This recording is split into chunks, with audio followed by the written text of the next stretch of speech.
আসসালামু আলাইকুম রহমতুল্লাহি ওয়া বারাকাতুহু। কি অবস্থা সবাই, কেমন আছেন? আশা করি আপনারা সকলেই ভালো আছেন। নিয়ে আসলাম আপনাদের জন্য কি ছিল আমার অপরাধ গল্পের পার্ট 2। তো চলুন আর বেশি দেরি না করে এখনই শুরু করে দেওয়া যাক আমাদের আজকের ভিডিও। ঠিক তখনই আম্মু এসে আমাকে পাঞ্জাবি পায়জামা দিয়ে বলল, তোর সাথে জান্নাতের আজকেই বিয়ে, রেডি হয়ে এনে। আর হ্যাঁ, যদি বিয়ে না করিস তাহলে আমার মরা মুখ দেখবি। মাকে আমি কিভাবে বলি আমি লাবণ্যকে 2 বছর আগে ভালোবেসেছিলাম, কিন্তু আমি তাকে স্পর্শও করিনি, সে কি করে ভাইয়ের সাথে বিছানায় গেল। অবশেষে সিদ্ধান্ত নিলাম যে মায়ের কথা রেখে বিয়ে করব, কিন্তু বাসা থেকে চলে যাব, যাতে লাবণ্যের মুখ কখনো আর দেখতে না হয়। একটু পর ভাবি আমাকে জানলা দিয়ে দেখে চোখের পানি পেলে সেইখান থেকে চলে গেল। হয়তো তার মনে অনেক প্রশ্ন, কেন আমি এসব করলাম।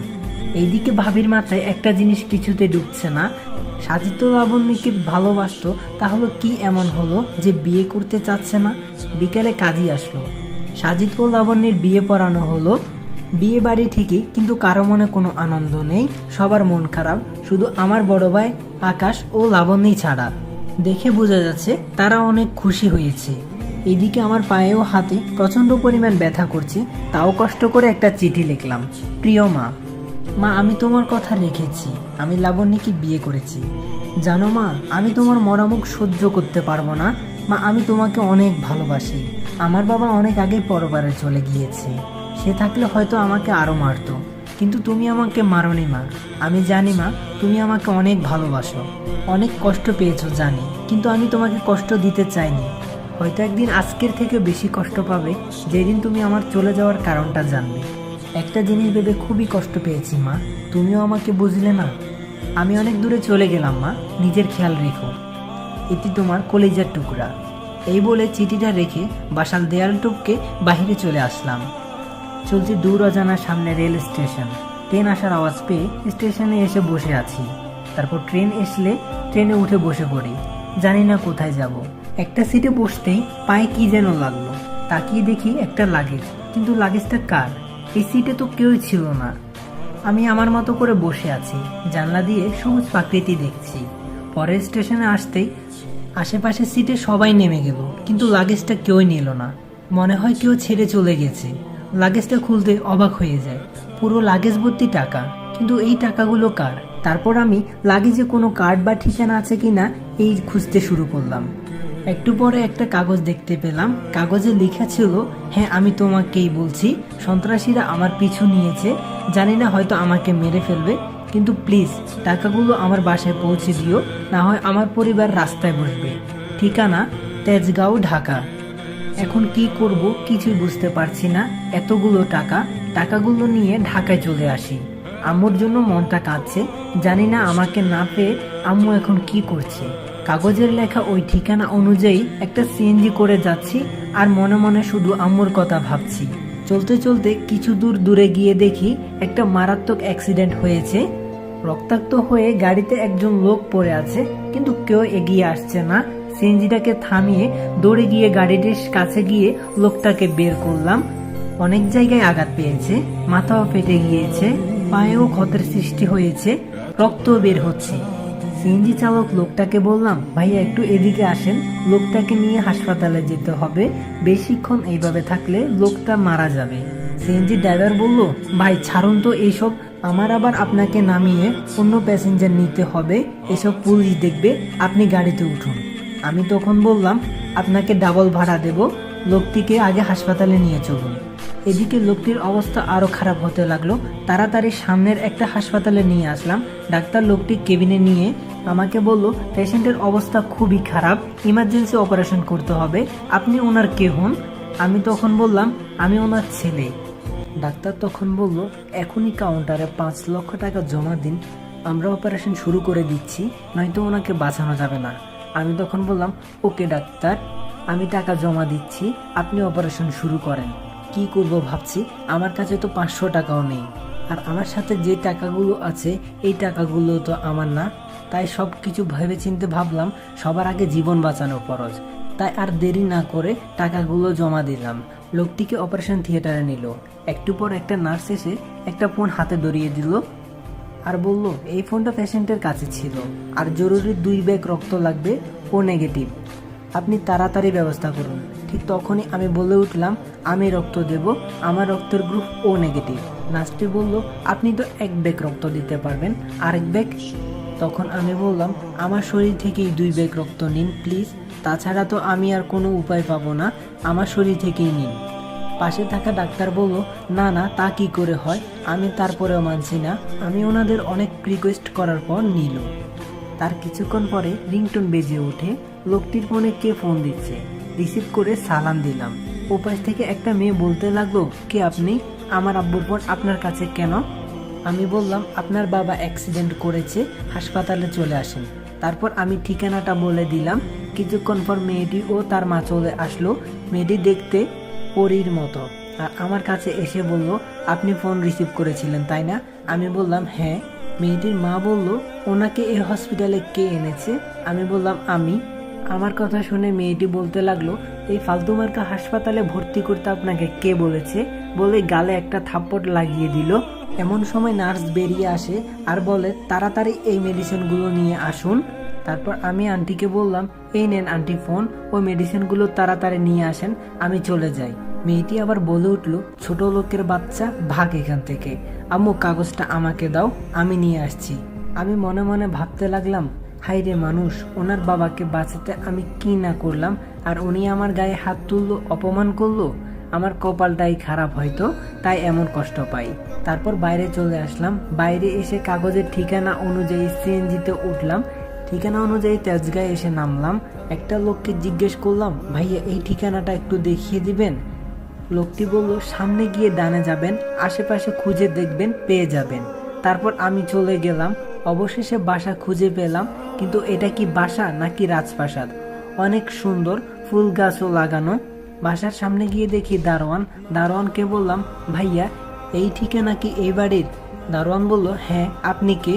আমি বললাম, আমাকে চিনবেন না, এই বাসার লোকের সাথে কিছু কথা আছে, দেখা করতে চাই। দারোয়ান বলল, ওকে দাঁড়ান, ম্যাডাম একটা লোক আসছে, আপনার সাথে দেখা করতে চায়। ম্যাডাম বলল, ওকে ভিতরে পাঠিয়ে দিন। আমি ভিতরে গিয়ে বললাম, আসসালামু আলাইকুম, এই টাকাগুলো মনে হয় আপনার স্বামীর, এই চিরকুটটা পড়ুন। তারপর আমি পকেটে হাত দিয়ে দেখি, খুঁজে পাচ্ছি না, মনে হয় হারিয়ে ফেলেছি। আমি মনে মনে বলছি, কই গেল, পকেটেই তো ছিল। আন্টি বলল, কি হলো, কি বিড়বিড় করছো, আর কিসের টাকা, কই দেখি। আমি বললাম, লাগেজের চেনটা খুলুন, দেখুন। আন্টি বলল, ইমির বাবাই তো এই টাকাগুলো নিয়ে আসার কথা, উনি কই? আমি বললাম, আমি তো জানি না। আমি কিছু বলার আগে আন্টি বলে উঠল, আমার সাথে কথা বলতে না দিয়ে আমার স্বামীকে খুন করিসনি তো? তারপর আন্টি ডাকতে শুরু করলো, সব দারোয়ান কই, তাড়াতাড়ি আয়। সবাই এসে আমাকে বেঁধে ফেললো আর মারধর করলো। তারপর ওনারা ওইখানে টাকাগুলো গুনছে, এখানে তো 95 লক্ষ টাকা আছে, আর বাকি 5 লক্ষ টাকা কোথায়? একটা মেয়ে সিঁড়ি দিয়ে নামছে। এ কি, মেয়েটাকে তো আমি ট্রেন স্টেশনে দেখেছি।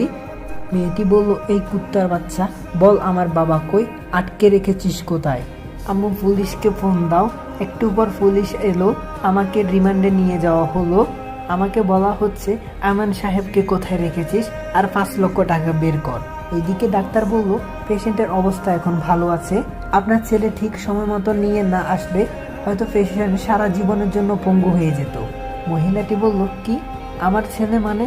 আমার তো কোনো ছেলে নেই। ডাক্তার বলল, তাহলে উনি কে? যেই ছেলেটি হাসপাতালে এসেছিল। মহিলাটি বলল, চিনি না তো। তখন একজন নার্স বলল, ও, এই জন্য বুঝি আপনারা ছেলেটাকে থাপ্পড় মারলেন? গুড, হয়তো আপনারা বড় লোক, পোশাকে আপনাদেরকে বলে দিচ্ছে, কিন্তু আপনাদের ছোট লোক বলতেও ঘৃণা হচ্ছে।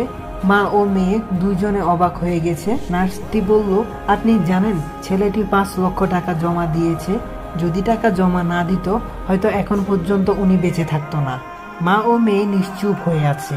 নিজের শরীর থেকে 2 ব্যাগ রক্ত দিয়েছে, যা হয়তো আপনার নিজের ছেলেও করতো না, নিঃসন্দেহে বলতে পারি। ডাক্তার ও নার্স এই কথাগুলো বলে সেখান থেকে চলে যায়। এদিকে লাকি, মেয়েটির নাম লাকি, মনে অনেক কষ্ট পায় ও তার আম্মুও কান্না শুরু করে দেয়। মেয়েটি কান্না করতে করতে বলল, আম্মু, আমি এটা কি কাজ করলাম, এই কাজের জন্য আল্লাহ আমাকে ক্ষমা করবে না? মহিলাটি বলল, কাঁদিস না মা, কখনো যদি দেখা হয় ক্ষমা চেয়ে নিস। তবুও লাকি তার অন্যায় বুঝতে পেরে চোখের পানি ঝরাচ্ছে। অন্যদিকে সাজিদকে পুলিশ মারছে। এইদিকে সে কাগজটাও হারিয়ে ফেলেছে। সাজিদকে এত মারার পরেও সাজিদ ব্যথায় চিৎকার করছে না। এই ব্যথা তো ক্ষণিকের, তার থেকেও সাজিদের মনে অনেক ব্যথা। অন্যদিকে আয়মান সাহেব বাসায় ফিরে আসে আর জানতে পারে কেউ একজন তার টাকা নিয়ে আসে আর 5 লক্ষ টাকা কম। আর 5 লক্ষ টাকা কম থাকায় তাকে পুলিশে দেওয়া হয়। আয়মান সাহেব খুব ভালো মানুষ। উনি বলল, এমনও তো হতে পারে ছেলেটি বিপদে পড়ে 5 লক্ষ টাকা কোথাও নষ্ট করেছে। তার যদি টাকার প্রতি লোভ থাকতো তাহলে এতগুলো টাকা তো আর ফিরিয়ে দিতে আসতো না।